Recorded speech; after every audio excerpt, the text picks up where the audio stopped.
Me llamo Melina Ponce, soy licenciada en producción de bioimagen, soy educadora menstrual. ¿Qué significa ser educadora menstrual? Bueno, para mí significa un desafío constante de educar sin estereotipos, creando prácticas educativas y metodológicas que apunten a derrumbar el tabú menstrual y promover el autoconocimiento y la autonomía de los cuerpos de mujeres, niñas y cuerpos menstruantes. Me parece sumamente importante que la educación menstrual tiene que llegar a todos los territorios y trabajo para que esto sea posible con los recursos que tengo disponibles. ¿Cuáles son los saberes que más se desconocen en torno a la menstruación? Bueno, se desconocen la palabra menstruación, el verbo menstruar. Se desconoce, por ejemplo, los productos de gestión menstrual y el impacto que tienen en la salud. La falta de medios para manejar correctamente la menstruación puede resultar en infecciones y daños a la salud física y mental a largo plazo. Esto es debido a la falta de acceso a información. Muchas veces se practican formas de gestión menstruales antigénica, como el uso de los paños viejos o las toallitas o los tapones, que pueden causar infecciones del tracto urinario, problemas de salud reproductivo y hasta infertilidad, ¿no? Hoy podemos decir que en nuestro país, en la Universidad de La Plata, se realizó un estudio sobre los componentes que tienen las toallitas y los tapones y se encontró que el 85% había trazas de glifosato, ¿no? Bueno, y esto es importante decirlo y es importante que se conozca y saber, ¿no? Justamente esto, el impacto que tiene en la salud y de poder concientizar en este punto. ¿Qué implica asumirnos como cuerpos menstruantes? Y bueno, aquí estamos hablando de diversidad de género y hablar de género nos lleva a reflexionar acerca de creencias y prácticas que tenemos naturalizadas culturalmente en relación a las diferencias sexuales, de roles, las maneras de relacionarnos. Hoy sabemos que las personas trans, menstruan. Entonces me parece sumamente importante, yo como profesional de la salud, tener herramientas para abordar los procedimientos cotidianos con una perspectiva desde la diversidad sexual y los derechos humanos, ¿no? Abandonando el paradigma heteronormativo, el cual se rige aún en gran cantidad de instituciones. El objetivo de plantear en las prácticas institucionales una mirada desde la diversidad sexual contribuye, ¿no?, a sí mismo a un cambio cultural que evite la vulneración de los derechos humanos. Sí sirve la educación sexual integral porque justamente se puede hablar de menstruación en el aula, de poder transmitir que no sientan vergüenza de sus cuerpos ni estigmaticen a los demás, entendiendo que la sexualidad es parte de la identidad y del ejercicio de los derechos humanos. Trenzando hebras de luz que fugan de mis ojos, nostálgico. La herida hecha a un remanso remueve sus corrientes, dentrito el pecho, y tan frío se vuelve el invierno en esta cama que ya toma soledades. Su recuerdo me envuelve, me quema, me vuelve ceniza, latiendo suave, latiendo suave, latiendo suave, latiendo, latiendo suave, latiendo suave, latiendo suave, latiendo, latiendo suave. Qué quimera alcanzaba en sus ojos, que todo se me volvía azul. Si un crespín me recuerda su nombre, ay, no me agarres débil mi larga noche. El tema que escuchamos se llama Yerba Mala, interpretado por Rita Calandria. Antes escuchamos la voz de Melina Ponce, educadora menstrual de Carlos Paz, que introdujo el tema que en este programa ocupa la mesa redonda. La grabamos en una videollamada que, aunque un poco accidentada, resultó ser muy rica en información y reflexiones. Nos dejó con ganas de más, porque la menstruación es un tema muy amplio, pero sí logramos poner bajo la lupa no solo la salud menstrual, sino el acceso a ella y la necesidad de políticas públicas que faciliten productos a todos los cuerpos menstruantes. Recordarme vuelvo agüita abrazando la ternura de sus caricias sin norte. Continuamos con nuestro programa Luz Verde y es el momento de dar paso a nuestra mesa redonda, que en esta ocasión se va a teñir un poco de rojo porque vamos a charlar y a debatir sobre la menstruación. En esta versión de nuestra mesa redonda nos van a acompañar a través de esta videollamada 2 personas que van a estar compartiendo sus saberes, algunos conocimientos también de legislatura, y debatiendo también con nosotros y nosotras sobre la menstruación. Tenemos a Pau Lubati, que es, entre otras cosas, fotógrafa, encuadernadora artesanal y facilitadora de encuentros de pedagogía menstrual. Y por otro lado tenemos a Soledad Díaz, legisladora provincial por el Partido Obrero del Frente de Izquierda y miembro activo de la Asamblea Ni Una Menos Córdoba. Empiezo con Pau para que nos cuente un poco qué significa ser facilitadora de estos encuentros de pedagogía menstrual. Bueno, hola, gracias por la presentación. En realidad yo me capacité en pedagogía menstrual, principalmente porque me sentía atravesada por la temática, sobre todo por los dolores menstruales, y lo que podemos hacer en base al taller de pedagogía menstrual es simplemente expandir y transmitir los conocimientos que deberíamos haber tenido desde chicas sobre nuestra ciclicidad, sobre nuestra salud menstrual, cómo es todo el ciclo, cómo son las partes que lo componen, cómo son nuestros órganos, cómo funcionan, cómo son nuestras hormonas, que nadie nos habla también de las consecuencias, los efectos que tiene cada hormona en nuestro cuerpo, en nuestro ánimo, y sobre todo algo que me interpeló mucho a mí, que es lo que más quiero como transmitir y comunicar, es la ciclicidad, como una herramienta con la que contamos, básicamente, que es esto, que atravesamos y pasamos por un montón de estados en donde, no solo lo podemos autogestionar y usar a nuestro favor, a favor de nuestra productividad o de nuestras ideas, respetando lo que nuestro cuerpo nos está queriendo decir, sino esto, saber cuándo hay un desequilibrio, tomar conciencia de cómo debería ser nuestro ciclo, para ver si hay algo que está en desequilibrio y ahí poder consultar desde el conocimiento, desde un conocimiento que deberíamos tener todas desde chicas, desde que menstruamos por primera vez. Soledad, ¿tienes ganas de contarnos un poco de qué se trata tu labor dentro de la legislatura y quizás si tenés ganas de aproximarnos un poco de qué se trata ese proyecto que estuvieron presentando? Bueno, antes que nada, muy agradecida por el espacio para poder conversar de estas cuestiones que son tan importantes y muchas veces quedan relegadas al plano íntimo, a la intimidad de las personas menstruantes y no son consideradas como parte de las políticas públicas que debe desarrollar el Estado.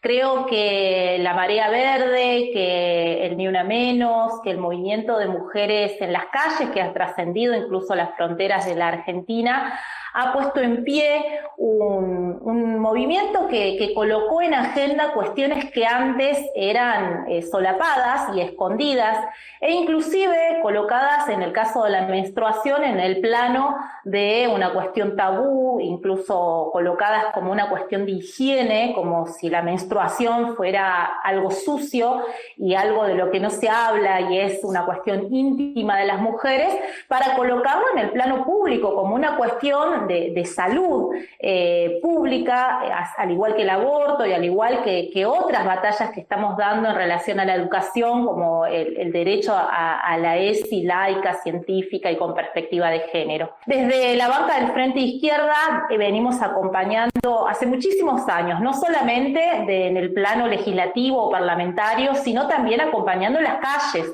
En la legislatura presentamos hace algunos meses, fue un proyecto muy importante que fue bastante masticado por nuestra organización, el Plenario de Trabajadoras, que tiene que ver justamente con colocar el problema de la gestión menstrual también bajo la órbita estatal a través de políticas públicas. Lo que hicimos es presentar un proyecto que plantea la gratuidad de todos los elementos de gestión menstrual, ya sean toallitas, tampones, también lo que tiene que ver con la copita menstrual, es decir, todos estos elementos, y que se destine un presupuesto excepcional al Ministerio de Salud y al Ministerio de Desarrollo para que se garantice la gratuidad a todos los sectores que así lo requieran.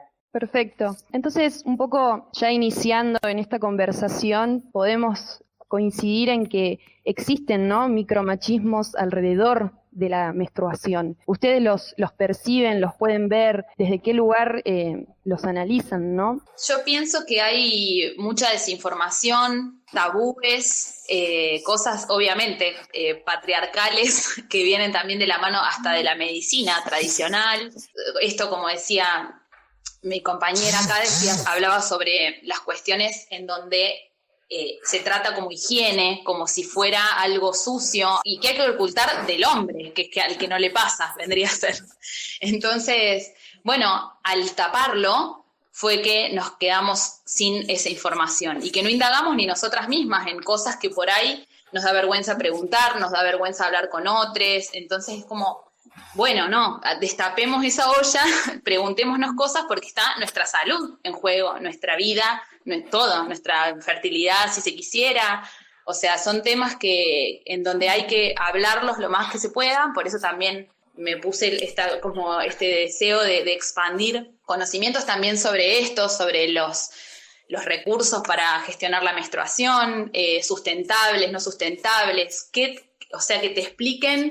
Estaría bueno también que nos expliquen a todos, no solo cuando vas a un médico, sino en la escuela también, cómo gestionamos nuestra salud menstrual, qué consecuencias tiene cada producto para gestionar la salud, los anticonceptivos, qué contraindicaciones tienen, para qué son. Está muy acostumbrado el sistema médico y todo a tapar, a callar un dolor, que si te duele, bueno, toma esto, entonces, y listo, y te olvidás, es como si no estuvieras menstruando. De hecho, con algunas anticonceptivas prácticamente ni menstruamos. Entonces es parte del tabú a callar el dolor, a callar la duda, a callar. Y bueno, es nuestra salud lo que está en juego, y para mí informarse es vital para no solo para esto, para cuidar nuestra salud, sino para autogestionarnos y elegir qué queremos para nuestra vida y qué queremos en general. Bueno, recojo la posta que dejó ahí Pau. Bueno, coincido, efectivamente, alrededor del tabú que implica la menstruación hay un micromachismo, pero creo que también hay que considerar esos micromachismos en el marco estructural de un régimen que se nutre justamente del sometimiento y de la opresión de las mujeres.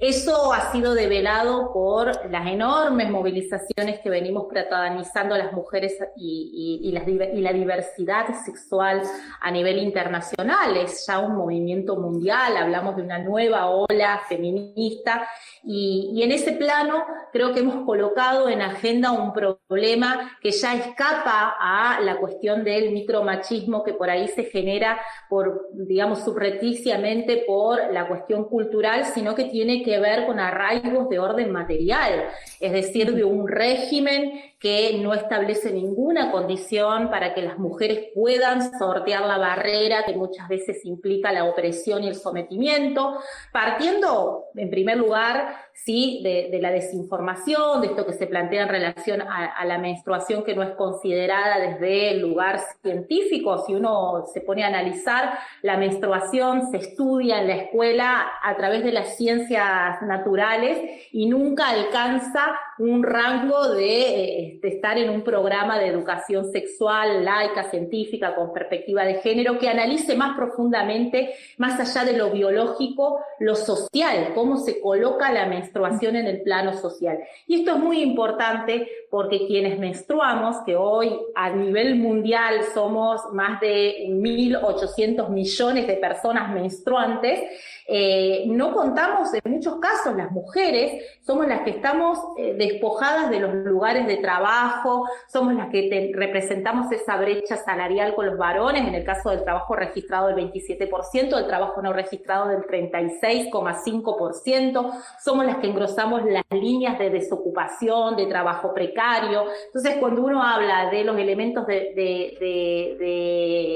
gestión menstrual, muchas veces tenemos el primer inconveniente de los ingresos con los que contamos para afrontar esa situación que no afrontan así los varones, y sin embargo no hay una respuesta por parte del Estado en ese aspecto. Se gastan más de 3.000 pesos, digamos lo básico, anuales para cubrir ese gasto. En el caso de las toallitas, en el caso de los tampones es mucho más alto. Se habla de la copita menstrual como un nuevo instrumento, digamos, de carácter económico y ecológico, pero también hay que contar con condiciones de infraestructura de vivienda, de contar con agua potable, de contar con condiciones de higiene, de tiempo para poder higienizarse. Muchas mujeres desarrollamos largas jornadas de trabajo y eso también implica todo un problema que solo recae sobre las espaldas de las mujeres, y creo que eso es lo que logramos desentramar cuando hablamos de la menstruación en términos científicos, pero también en términos de orden social, de romper con las estructuras que impone un Estado para mantener a la mujer en una situación de sometimiento y opresión. Totalmente, y de hecho creo que forma parte este debate de muchos que se han puesto sobre la mesa en relación a otros como el trabajo no pago o exactamente esta brecha salarial de la que vos hablás, el trabajo de los cuidados, ¿no? Entonces, tampoco se conoce mucho este término que se menciona de pobreza menstrual, ¿no? Que es un poco lo que estabas mencionando, a qué se refiere y cómo impacta en la libertad de las personas que menstruamos, ¿no?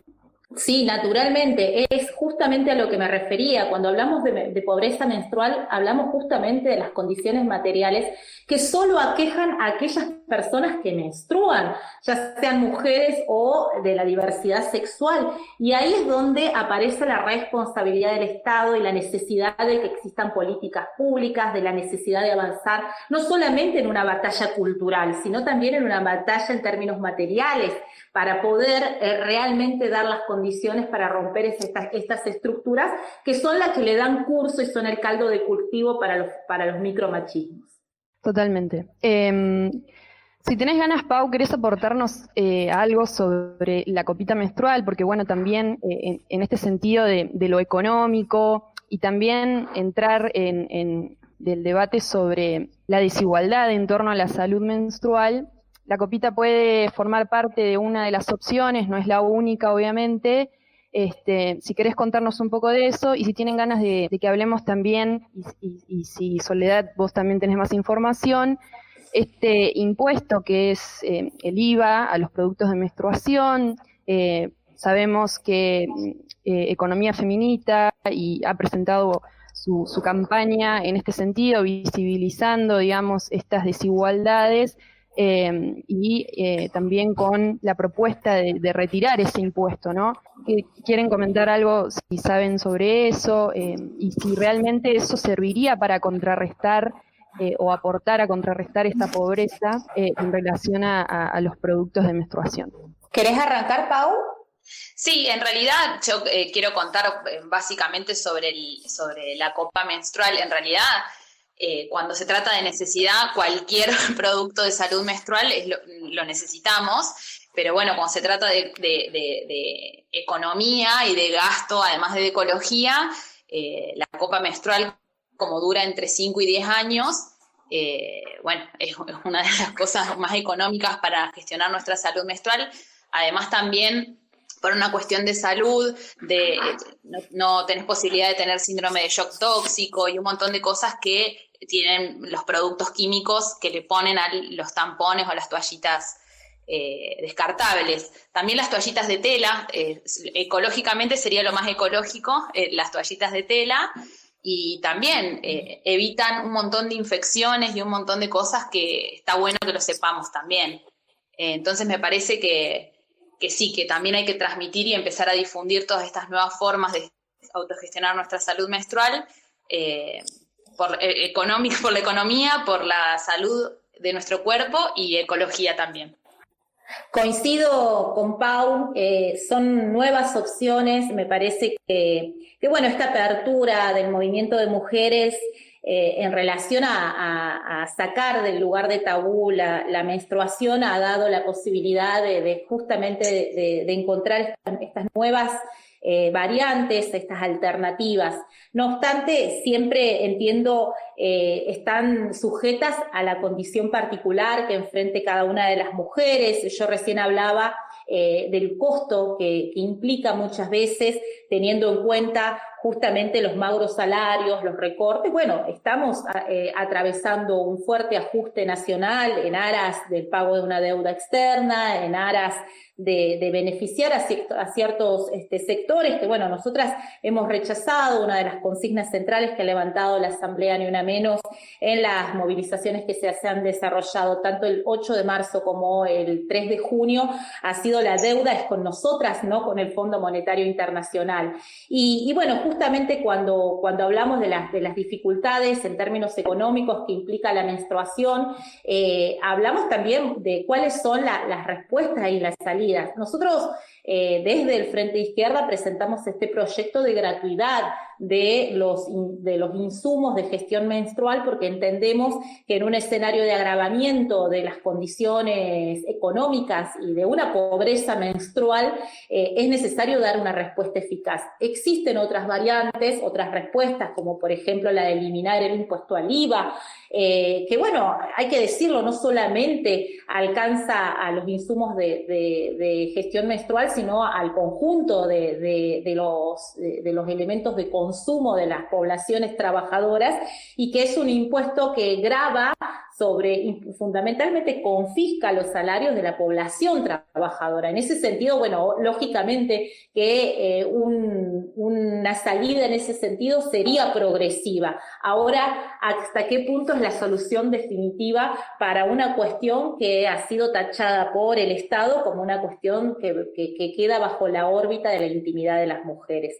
Bueno, a los insumos de gestión menstrual hay que agregarle también, y se hizo referencia muchas veces, cómo menstrua cada persona menstruante, o sea, los dolores que le puede ocasionar, el acceso, por ejemplo, a una tira de Tafirol, hoy está arriba de los 160 pesos, es decir, una serie de cuestiones que acompañan a la menstruación que por ahí no son consideradas y que también nosotras entendemos tendrían que formar parte de políticas públicas de conjunto. Bueno, justamente para continuar con esta entrevista, la pregunta que nos hacíamos y teníamos ganas de intercambiar es esto, ¿no? ¿Qué otras políticas públicas pueden acompañar a las personas menstruantes, ¿no?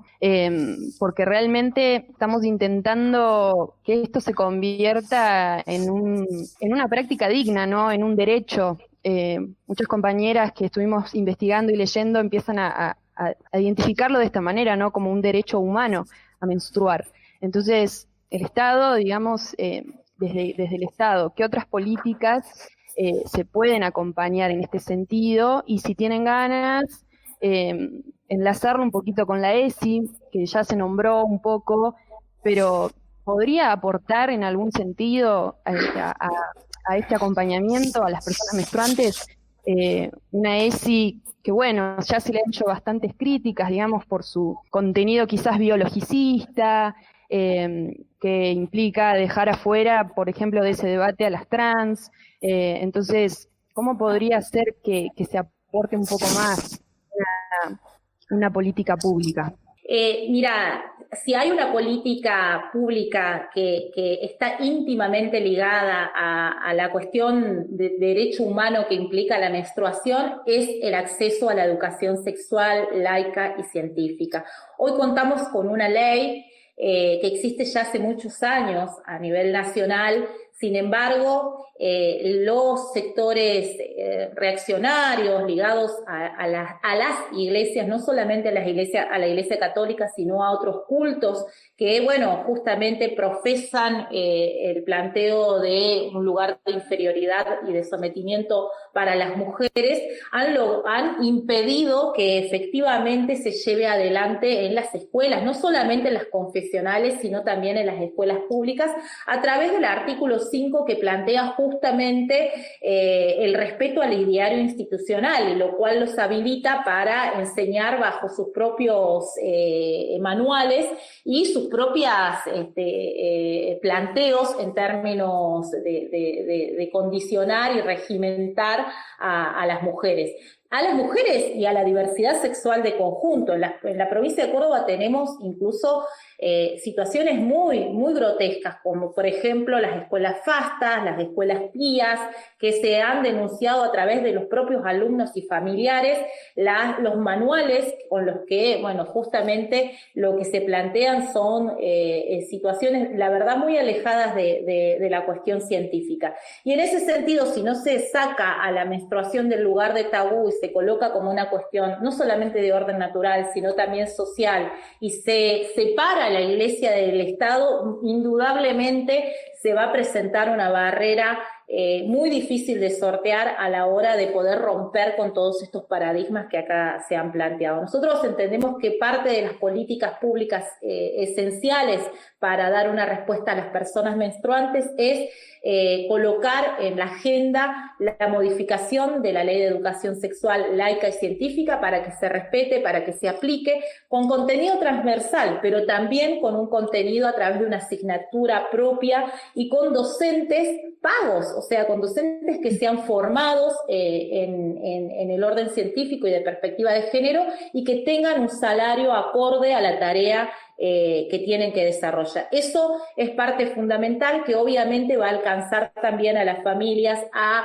la cuestión muchas veces que implica el abuso sexual en la infancia, que se plantee la educación sexual dentro de las escuelas ha permitido detectar casos de abuso en la infancia que se dan lamentablemente en 90% de los casos en el plano intrafamiliar, esa familia que entiende la Iglesia como intachable, como que nada malo te puede ocurrir ahí. Bueno, justamente estos delitos ocurren al seno de la familia y la educación sexual y la escuela como ámbito de deliberación, como ámbito de colectivización de los problemas puede desentramar. Pau, ¿tenés ganas de contarnos tu perspectiva, sí, digamos? Bueno, coincido absolutamente en todo lo que dice y también pienso cuán importante es la salud menstrual y el conocimiento de ella, incluida en la ESI, para reconocer enfermedades a tiempo, todo lo que tiene que ver con saber cómo funciona y cuál es el equilibrio o el desequilibrio de nuestra salud. Para mí eso es una de las cosas más importantes también. Y querés contar un poco también desde tu lugar que usás la palabra de autoconocimiento, ¿no? Desde ahí, ¿cómo pensás que se puede impulsar un saber un poco más colectivo? Sí, yo creo que, bueno, en mi caso puntual, haber aprendido sobre cómo funciona mi cuerpo y cómo funcionan mis emociones durante el ciclo, lo que hizo es que automáticamente lo empiece a compartir con mis pares, con mis amigas y bueno, las personas menstruantes que me rodean, y eso hizo que entre todos desconstruyamos un montón de cosas y aprendamos, bueno, sobre esto, sobre cómo gestionar nuestra salud, cómo poder hablar de cosas que antes no nos animábamos a hablar y registrar qué pasa en nuestro cuerpo. A mí me sirvió mucho también para aceptarme, ¿no? Y por eso también me gusta como compartirlo. porque en cada fase del ciclo tenemos estas energías distintas y en algunos momentos nuestro cuerpo nos pide descanso, que eso también es muy importante. Hormonalmente nuestro cuerpo nos pide descansar, entonces poder respetar eso, no forzar a algo que uno no puede hacer en ese momento. Para mí expandir esto es como lo que me dio más tranquilidad de decir, bueno, yo ahora no puedo hacer tal cosa, me la respeto y bueno, y tiene que ver con el proceso de ciclar. Entonces eso para mí es muy importante, de autoconocerse y de que esto se expanda, ¿no? Como que todos sepamos que necesitamos esto otro y así.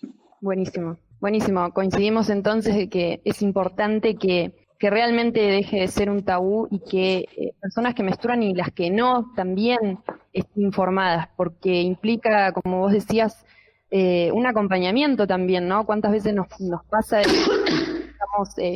estamos menstruando y sabemos que otra persona también cercana a nosotras y siempre hay algún consejo, siempre circula alguna información nueva, como recetas, nos vamos pasando información y eso genera una red que bueno, es muy importante. Y en relación a esto, como para ir terminando, porque es muy poquito tiempo y es muy jugoso este tema, agradecemos un montón que hayan hecho lo posible por resumir, porque sabemos que es una información súper vasta la que hay en sus recorridos, ¿no? No tanto como la información accesible. ¿Qué saberes ustedes nos pueden compartir básicos al momento de hablar sobre menstruación? Bueno, muy concreto, lo que tengo para decirles a todas aquellas personas menstruantes como yo, es que menstruar no es una cosa de mujeres, no es un problema tampoco, no tiene que generar ni vergüenzas. En muchos casos sabemos que ha provocado el hecho de no contar con los elementos de gestión menstrual, vergüenza por la mancha de sangre, deserción escolar o incluso laboral, en muchos casos, o ausentismo con todo lo que implica hoy faltar al trabajo, el riesgo de pérdida de trabajo o bien de descuento salarial.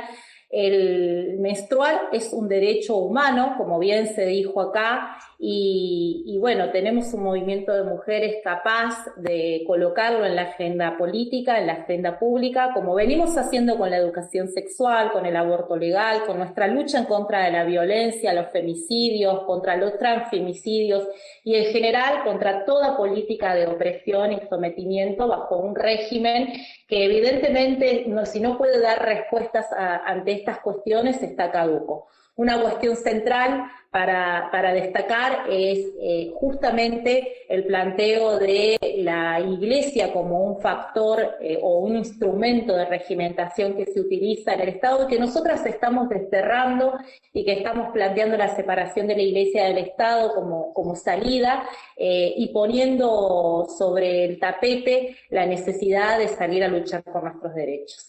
Sí, yo coincido también y agregar que menstruar es salud, que no es asqueroso, que no debería ser tabú y que tampoco debería doler. Que si hay un dolor o tenemos algo, algún desequilibrio o algo que reconocemos como extraño, hay que consultarlo y hay que investigar y luchar para saber qué es, porque menstruar no duele. Muchísimas gracias, Pau, muchísimas gracias, Sole, por estar acá con nosotras en este programa de Luz Verde, para debatir, para discutir, para conocernos, para comprender un poco más nuestro rol también, como compartiendo lo que sabemos, y que eso, bueno, necesariamente tiene que convertirse en, más allá del deseo de saber lo que nos pasa, tiene que acompañarse con el Estado, ¿no? Así que, bueno, les agradezco un montón y les mando un saludo. Gracias. Gracias. Gracias a ustedes por el espacio.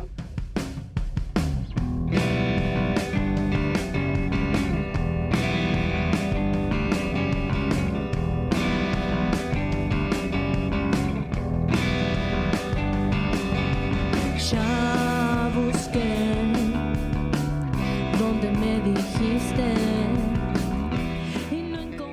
Bueno, llegamos al final de esta tercera emisión de Luz Verde, este programa producido por el colectivo Ni Una Menos de Villa Carlos Paz.